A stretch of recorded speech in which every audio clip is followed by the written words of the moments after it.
انا يمكن مقلق منك في برنامج عادي جدا لانك بغيتي دير السخريه وما عرفتيش دير السخريه ماشي بحال هكا كنديروها وما كنتجرؤوش على الرموز ديال اي بلد كيف ما كان. هذه من جهه اخرى كنتمنى الجرأه ديالكم تكون جرأه رائعه لو انك درتي دميه ديال شنقريحه ولا ديال تبون الرئيس ديالكم. يعني كان ممكن انكم تبداو بالقضايا ديالكم، قضايا شائكه جدا تناقشوها في البلاطو قبل ما تناقشوا القضايا ديالنا. انا عندي سؤال انا في هذا البلاطو ديالكم اليوم كنقول لكم فينا هو الرئيس اللي كبر في المغرب واللي تكون في المغرب واللي عندنا على كل حال خاصنا نسولوا عليه. هذه عامين ما شفناه. فينا هو بوتفليقه؟ يلا دوي فينا هو دوي انت دوي يلا دوي انت حدقه في البنات 30 عام دوي يلا فينا هو بوتفليقه.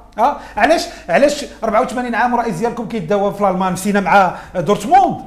خاص هادشي ندويو عليه. جيو دويو في بلاطو ناقشوا. علاش كتجيو ديروا تحداقوا فينا حنا؟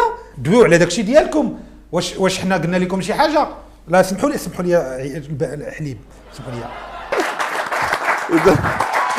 اذا انا حبيت اولا نعرف شكون هي الدوله وشكون هي الاداره. بالفعل الدوله كيكون عندها مؤسسات تشريعيه وقانونيه بحال المغرب كمثال، وكاين اللي كتكون عندها مؤسسات عسكريه قمعيه بحالكم انتم. خلوني نحكيكم هذا واحد ما سبق لي اسمح لي حتى خلينا لانك انت في 13 سنه جمعت فلوس، خلينا نروحوا نجمعوا شويه فلوس حنا نروحوا للاشهار ثم نعود. لا انت حامض استاذ. لا بعيد لا ما كان ما اسئلتك تافهه للاسف الشديد. انت هذاك التريكو اللي لابس مصيب عندنا في المغرب. لا ما يمكنش يا استاذ. لا انا جيت عندك قبل تواضعت وجيت برنامج عادي جدا عندك، ما يمكنش نقبل بهذا الشيء.